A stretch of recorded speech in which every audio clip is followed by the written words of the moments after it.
몇 년 전 한 조사에서 인생에서 가장 후회되는 것이 무엇입니까? 라고 하는 질문이 있었습니다. 여러분에게 있어서는 인생에 가장 후회되는 일이 있었다라고 한다면 그것이 무엇입니까? 그 질문에 이러한 답들이 가장 많이 나타나게 되었는데요, 그때 그것을 선택하지 않았어야 하는데 라고 하는 후회였다라고 합니다. 이것은 선택의 문제였던 것이죠. 우리는 매일 선택의 연속 가운데 살아가고 있습니다. 무엇을 입을지, 어떤 음식점에 가서 무엇을 먹을지, 그것을 우리가 신중하게 고민하고 시간을 많이 할애하죠. 그런데 정작 가장 중요한 선택 앞에서 우리는 주저하게 됩니다. 누구를 따르고 누구를 섬길 것인가? 또 내 인생의 표대를 어디로 향하여 달려갈 것인가? 지난날 한국 사람들은 외국건시다라고 하면 메이드 인 코리아가 아니라 메이드 인 USA나 또 차이나조차도 또 무엇보다도 재팬 써 있으면은 야, 그것은 좋은 것이다 라고 생각하면서 그것을 자랑하듯 보이면서 다녔죠. 그런데 지금은 어떻습니까? 이제는 한국적인 것이 가장 세계적인 것이다 라고 하는 것을 누구나 다 잘 알고 있고, 또 어느 나라 어느 민족에 가든지 K자가 앞에 붙기만 하면은 세상에 관심을 받게 되고 또 사랑을 받게 됩니다. 마치 등잔빛이 어두웠다라고 하는 것처럼 우리가 지나온 그 시간들 속에서 내가 정말 가치 있게 여겨야 하고 내가 붙잡아야 할 것이 무엇인지, 그것이 생각보다 가까이 있었다라고 하는 것을 알 수 있었던 것이죠. 신앙생활도 마찬가지입니다. 우리와 항상 함께 하시는 분이 계십니다. 바로 하나님이 우리를 이끌어 주셨고 믿음 주시고 또 날마다 우리를 보호하시며 인도하여 주십니다. 나와 항상 함께 하시는 그 하나님, 우리가 하나님이 나와 함께 하시고 내게 복이 되시고 길이 되심에도 불구하고 우리는 어떻습니까? 오히려 주님을 찾기보다도 세상의 다른 것을 의지하는 마음이 더 크다라고 하는 것을 알 수 있죠. 때때로 어려움이 찾아오면 하나님을 찾기도 하겠지만 오히려 평안한 날에 감사를 잊고 세상에 즐기며 살아가고 있지 않은지 우리 자신을 돌아보게 되는 것입니다. 오늘 본문의 백전노장이었던 이 여호수아가 생애의 마지막 순간에 이스라엘에게 가장 중요한 선택을 촉구하고 있습니다.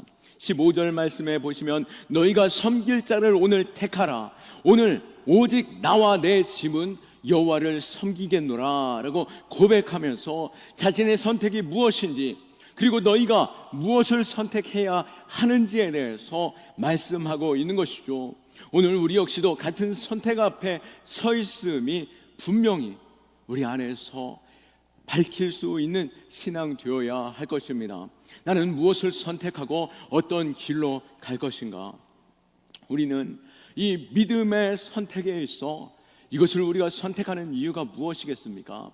하나님은 여전히 나와 함께 하시고 선으로 이끄시고 계신다라고 하는 것을 알 수 있습니다. 무엇보다도 지나온 모든 시간들을 볼 때에 모든 것이 다 하나님의 은혜였다라고 하는 것이죠. 여호수아 역시도 먼저 이스라엘 백성들에게 하나님의 그들을 어떻게 이끌어 오셨고 하나님의 베풀으신 그 은혜를 기억하도록 이끌고 있음을 보게 됩니다. 오늘 24장 1절부터 13절 말씀을 볼 때에 내가 라고 하는 말을 17번이나 반복하며 나오게 됩니다. 여기서 내가 라고 하는 이 단어, 이 이름은, 자신을 가지는 그 지칭은 바로 여호수아가 아니라 하나님 당신이셨는데요, 2절 말씀에 이스라엘의 하나님 여호와께서 이같이 말씀하시기를 이라고 말씀하시면서 하나님께서 우리를 어떻게 이끌어 오셨고 어떻게 생명 주시고 또 어떻게 이끌어 가시는지 이스라엘 백성들을 향한 그 역사를 말씀하고 계신 것입니다. 하나님은 우상을 섬기던 아브라함을 택하여 불러내셨고 아브라함이 아브라함 되게 하심으로 말미암아 모든 민족의 믿음의 조상으로서 번성케 하여 주셨습니다.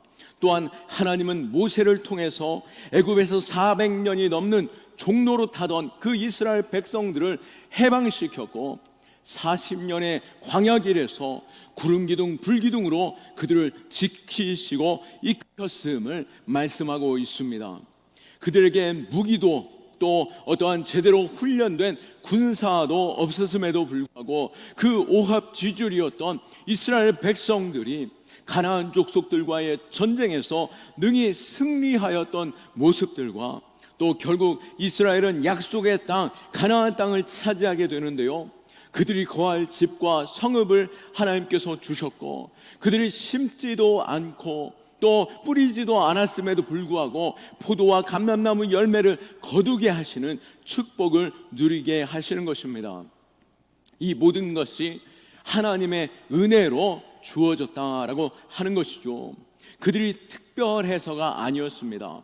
그들에게 어떠한 능력이 있어서도 아닌 것이죠. 이것은 전적으로 하나님의 은혜입니다. 우리에게는 어떻습니까? 하나님께서 내게 베풀어 주신 그 사랑과 은혜, 그것을 기억할 때 우리는 하나님이 얼마나 크시고 나를 향한 하나님의 그 큰 사랑과 기대가 얼마나 큰지 우리는 알 수 있는 것이죠. 또 영국의 위대한 문학자 C.S. 루이스는 그의 말년에 이렇게 고백했습니다. 어떤 기자가 그에게 물었습니다. 당신의 인생은 어떠했습니까? 라고 물었을 때에 한참 생각하다가 이렇게 고백했는데요, 제 인생은 평탄하지 않았습니다. 그러나 하나님은 선하셨습니다. 고난이 없었던 것은 결코 아니었지만 그럼에도 불구하고 하나님께서는 그 모든 상황 속에서 자신을 선으로 인도하여 주셨음을 고백하며 하나님의 선하심을 찬송하고 있는 것이죠. 이것이 바로 은혜의 사람의 고백인 것이죠. 내 인생을 뒤돌아볼 때 그때마다 눈물 골짜기 있었고 또 우여곡절이 있었던 것이죠. 그럼에도 불구하고 때를 따라 돕는 그 은혜로 나의 눈물을 닦아주셨고 위로하여 주셨고 안아주셨으며 하나님의 놀라우신 그 은혜는 그 깊은 웅덩이와 같은 큰 축복으로 그 삶을 이끌어 주셨음을 우리는 알고 있고 경험했으며 그 은혜를 우리는 찬송하게 되는 것입니다. 무엇보다도 은혜 받을 자격이 전혀 없음에도 불구하고 하나님께서 우리를 택하여 부르셨습니다. 십자가의 사랑과 은혜로 우리를 구원하셨고 또 죄와 사망을 이기는 예수 그리스도의 이름으로 우리에게 영생을 허락하여 주셨습니다. 하나님의 자녀되는 권세를 내게 허락하여 주셨사오니 우리가 어찌 감사하지 아니할 수 없고 또 어찌 우리가 찬양 수송하지 아니할 수 있겠습니까? 주님 앞에 우리가 겸손히 나아가 예배하는 예배자 될 수 있기를 축원합니다. 히브리어로 은혜는 헨이라는 단어로 쓰여지고 있습니다. 이것은 구부리다라고 하는 의미인데요, 구부러지지 않을 것이 구부러지는 것을 의미합니다. 쉽게 말해서 찬양받고 영광 받으실 분이신 하나님께서 스스로 낮아지심을, 성육신 하심을, 또 우리를 긍휼히 여겨 주셔서 손을 내밀어 주시고 우리를 안아주신 그 사랑, 그 은혜, 그 호의가 바로 은혜인 것이죠. 받을 자격이 전혀 없음에도 불구하고 베풀어 주신 그 호의, 그것이 우리에게 주어진 은혜인 것입니다. 노예 상인이었던 존 뉴턴은 그 은혜를 깨닫고 그 심령에서 찬송을 부르게 되었는데요, 그 찬양이 나 같은 죄인 살리신이라고 하는 찬양 가사와 또 이 찬송을 부르게 되었는데요, 나 같은 죄인 살리신 주님의 은혜 놀라워. 어찌 죄인 된 자가 생명을 아끼지 않고 그 팔아 넘기고 죽음의 자리로 몰아세웠던 그 영혼이 어찌 하나님께 구원함을 받을 수 있고 은혜를 입을 수 있겠습니까? 그런데 그 잃어버렸던 생명을 찾게 되었고 주님으로 말미암아 참된 광명을 얻게 되었음을 고백하며 찬송케 되었던 것이죠. 우리의 신앙 역시도 하나님의 은혜를 기억할 때 우리가 무엇으로 하나님의 그 은혜를 갚을 수 있겠습니까? 은혜가 없는 예배는 더 이상 예배가 아닙니다. 우리가 이 자리에 앉아 있다라고 한다면 우리는 이 자리에 앉아서 지난 한 주간 하나님께서 나를 어떻게 붙드셨는지, 또 내 인생길을 어떻게 이끌어 오셨는지, 또 이후에 하나님께서 어떠한 은혜로서 이끌어 가실지 우리가 감격하며 감사하며 드리는 찬송과 예배가 바로 이 자리에서의 예배가 되어야 하겠죠. 또한 다음 주에는 맥주감사 주일로 지난 전반기에 주셨던 그 은혜를 기억하며 하나님 앞에 감사하고, 또 다음 세대 가운데 함께 하실 그 기대를 가지시고 또 축복하는 마음으로 또 예물을 드리고, 또 장례 62주년을 통해서 하나님의 영광이 이곳 가운데 계속적으로 있기를 구하는 마음으로 참 즐거운 예배가 되어야 할 줄 믿습니다. 그러기에 우리가 하나님의 은혜를 기억하며 우리가 감사로 나아갈 수 있는 자, 믿음을 서는 자 될 수 있기를 축원합니다. 우리는 여호수아가 백성들에게 믿음의 결단을 요구할 때에 14절 말씀에 그러므로 이제는 여호와를 경외하며 온전함과 진실함으로 그를 섬기라. 너희 조상들이 강 저쪽과 애굽에서 섬기던 신들을 치워버리고 여호와만 섬기라 라고 고백하고 있습니다. 왜 그들에게 이러한 결단을 요구하고 있습니까? 이제 이스라엘 백성들에게는 큰 변화의 시간이 준비되어져 있기 때문입니다. 이스라엘 백성들은 광야에서의 40년 생활을 마치고 가나안 땅에 들어가 이제 그들이 그 땅에서 정착하게 됩니다. 광야에서는 텐트를 쳐가며 이동식 그 텐트 속에서, 그 천막 속에서 삶을 살아가니 얼마나 불편하고 힘들었겠습니까? 또 하늘에서 내려오는 그 만나가 아니면 그들은 끼니를 굶을 수밖에 없는 것이죠. 그럼에도 불구하고 하나님께서는 신실하게 날마다 그들에게 만나와 메추라기로 먹이셨고, 광야에서 물을 내시며 길을 내어주셨고, 젖과 꿀이 흐르는 그 가나안 땅으로, 그 약속의 땅으로 이끌어 주셨습니다.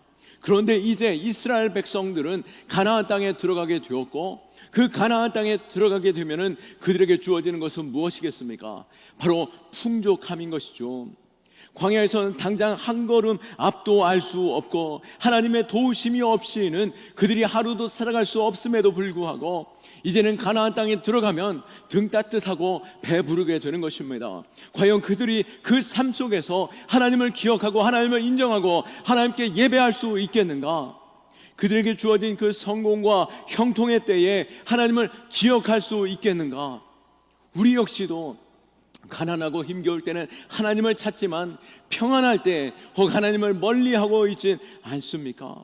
이스라엘 백성들이 그 상황 속에서 과연 그들이 하나님을 찾는 예배자 될 수 있을 것인가 라고 하는 두려움 가운데 여호수아가 그들에게 결단을 요구하고 있는 것이죠. 오늘날 우리를 향한 질문도 마찬가지입니다. 어려울 때는 간절히 하나님께 나아가 기도하지만 일이 잘 풀리면 하나님을 잊고 사는 것이 너무나도 쉽습니다. 고난의 때에는 예배 외에 신실함으로 모든 공예배 가운데 열심으로 동참하지만 평안할 때는 예배조차도 때로는 귀찮게 여기고 가볍게 여기게 된다라고 하는 것입니다. 그러나 잊지 말아야 할 것은 무엇이겠습니까? 하나님은 인격적인 분이시며 하나님은 질투하시는 하나님이시다라고 하는 것입니다. 출애굽기 34장 14절 말씀에 너는 다른 신에게 절하지 말라 여호와는 질투라 이름하는 질투의 하나님이니라 라고 말씀하고 계시죠. 하나님은 우리를 향한 사랑 때문에 질투하시는 분이십니다. 하나님이 우리를 사랑하시는 것처럼 하나님은 인격적으로 자신 또한 그러한 사랑 가운데 있기를 원하시는 분이시죠. 질투는 사랑의 표현입니다. 하나님께서 우리에게 질투하시는 것은 우리를 그만큼 사랑하시기 때문이요, 또 우리를 그 사랑 가운데 함께 친밀함 속에서 교제하기 원하는 것이죠. 때로는 아이들에게 섭섭함을 느끼는 것, 그것은 무엇 때문에 섭섭함을 느낍니까? 아버지를 인정하지 못하고 어머니를 외면하는 그 일에서 외면받는 그 상황 속에 섭섭함이 있게 되는 것처럼 하나님께서 외면받는 그 상황 속에서 질투하시는 하나님으로 결국 하나님의 심판에 이르게 될 수밖에 없는 것이죠. 우리는 이 질투하시는 하나님 앞에 내가 사랑하고 아끼는 것이 하나님보다도 더 큰 우상이 되어버리지 않았는지 돌아보아야 할 것입니다. 우상은 돌이나 나무로 새겨진 것만이 우상이 아닙니다. 우상의 워렌 위어스비는 현대인에게 있어서 두 가지 우상에 대해서 지적하였는데요, 이루어지는 일에 대한 공로를 자기 자신에게 돌릴 때 자신이 우상이 된다라고 합니다. 내가 수고했기 때문에, 내가 열심히 했기 때문에 내가 이만큼의 대우를 받을 만하고, 또 내가 이것의 결과는 나의 노력 때문이다 라고 생각하는 순간, 그것은 바로 내 자신이 우상이 되는 것이죠. 또한 두 번째로, 하나님이 주신 선물을 하나님보다도 귀하게 여길 때 그 선물이 우상이 된다라고 하는 것입니다. 우리에게 자녀를 하나님께서 주셨습니다. 그런데 하나님보다도 더욱 자녀를 소중하게 여긴다라고 한다면 그것은 우상이 되는 것이고, 돈이 하나님보다도 중요해지면 우상이 되는 것이며, 성공이 하나님보다도 더욱더 간절하게 되면 그것이 우상이 되며, 건강이 하나님보다도 절실해질 때 그것이 또한 우상이 되는 것이죠. 우리는 이 구절 앞에서 하나님 앞에 겸손히 엎드리고 항복해야 하는 것입니다. 우리를 지금까지 은혜로 이끌어 오셨고, 또 내 삶을 이끄시는 분, 그리고 질투하시는 하나님 앞에 내가 어떠한 자인가, 어떤 자세로 이 자리 가운데 서 있나 돌아보며 겸손의 하나님 앞에 엎드리고 하나님을 높여드리는 예배자 될 수 있기를 축원합니다. 그렇기에 우리는 결단해야 하는 것이죠. 여호수아는 15절 말씀에 너희가 섬길 자를 오늘 택하라, 오직 나와 내 집은 여호와를 섬기겠노라 라고 선언합니다.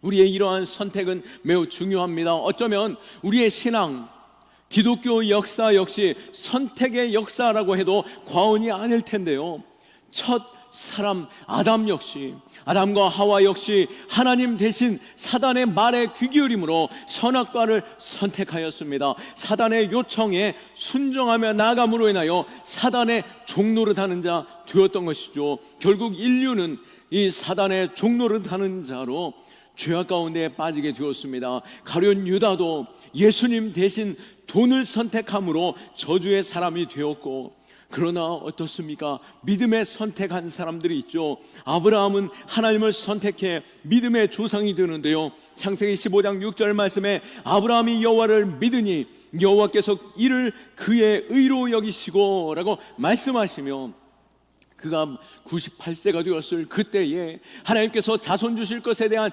약속을 주심으로 그가 다시 한번 확신과 믿음 속에서, 아직 아들이 보이지 않음에도 불구하고 또 아내의 경수가 끊어졌음에도 불구하고 하나님을 믿으니 하나님께서 그를 의로 여기시며 축복하셨고, 모세 역시 어땠습니까? 그가 그의 삶이 애굽에서의 왕자의 위치에 있었던 것이죠.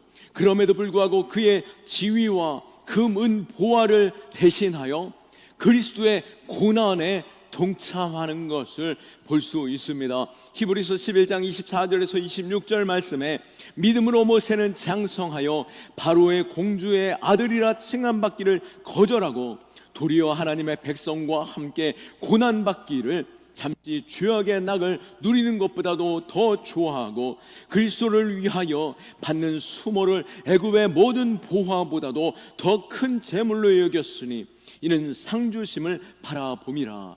아멘.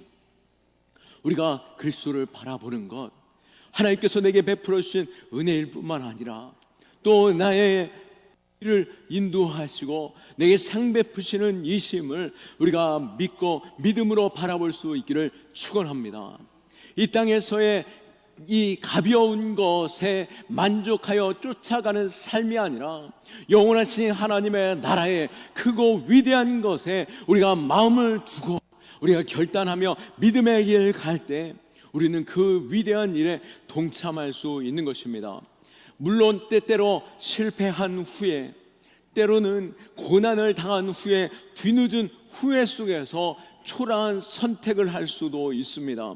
그러나 그 초라한 선택일지라도 믿음의 선택이 될 때 그 선택은 언제나 위대한 줄 믿으시기 바랍니다. 어떤 성도가 간증하는 것을 듣게 되었는데요, 12년 전에 가발 공장을 시작해서 큰 부자가 되었습니다. 재산이 늘자 마음의 교만해짐으로 인하여서 어떻게 하면 사업에 더 번창할 수 있을까라고 하는 그 생각 속에서 30년을 믿어온 예수 그리스도를 버리고 세상의 우상을 쫓아 살았고, 또 하나님 되신 돼지의 머리를 붙잡고 고사를 지내며 점쟁이를 쫓아다니다가 결국 그가 사업에 망하고 수십억의 빚을 진 후에 폐업하게 되면서 비로소 이렇게 고백했는데요, 제 사업은 오늘 폐업하지만 저의 신앙은 오늘부터 개업합니다. 우리가 실패를 경험한 후에 하나님께로 돌아서는 자가 아니라 우리의 신앙 가운데 지금 내게 베풀어 주신 그 은혜와 또 나를 이끌어 주신 그 사랑 가운데 우리가 감사로 하나님께로 나아가고 모든 상황 속에서 진실함으로 하나님을 찬양하고 또 뒤늦은 후회가 아닌 진정한 결단 속에서 하나님을 선택할 수 있는 믿음의 성도 될 수 있기를 축원합니다. 오늘도 우리가 날마다 선택의 기로에 서 있습니다. 우리는 지금 어떠한 선택을 하고 계십니까?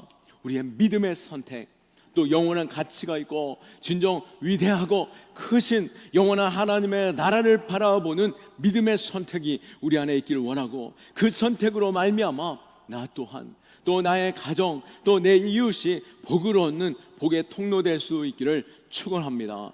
말씀을 정리하면서 여호수아는 백성들이 여호와만을 섬기리라 라고 하는 그 결단을 듣게 되는데요, 그리고 마지막으로 그 결단의 증거로서 여호수아는 돌을 취하여 그 돌을 쌓아 단을 쌓게 됩니다. 그것으로 인하여 증거의 돌 삼게 되었는데요, 여호수아 24장 27절 말씀에 보면 모든 백성이 이르되 보라 이 돌이 우리에게 증거가 되리니 이는 여호와께서 우리에게 하신 모든 말씀을 이 돌이 들었음이라.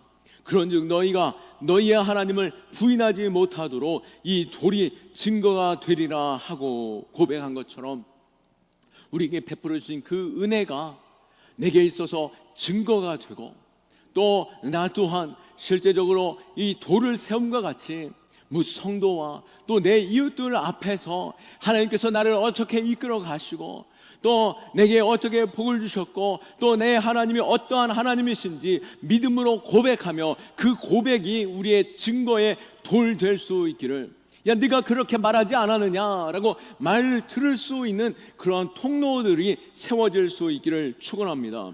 무엇보다도 하나님을 섬기는 것에 있어서 가장 좋은 방법은 복음을 전하는 것이죠.